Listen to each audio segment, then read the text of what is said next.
Baisser les impôts, prolonger les aides aux entreprises, le tout en maîtrisant la dépense publique.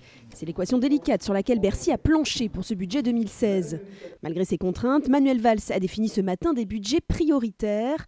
L'éducation, l'emploi, la sécurité et la culture. Comme prévu, la baisse des impôts va se poursuivre. 2 milliards d'euros de baisse sont programmés pour les ménages en 2016, après les 3 milliards de cette année. C'était vrai déjà l'année dernière, donc ça s'applique cette année, ça concerne 9 millions de ménages.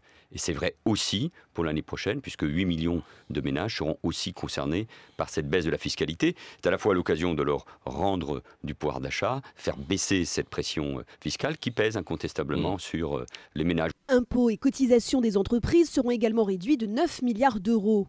Tout cela suppose bien sûr des économies sur d'autres fronts, à commencer par le logement.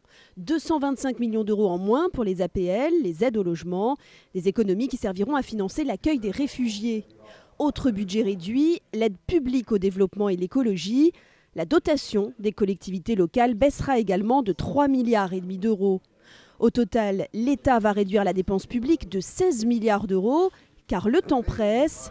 Le déficit public devrait passer à 3,3% l'an prochain. Objectif, revenir sous la barre des 3% du PIB pour 2017, comme promis à Bruxelles.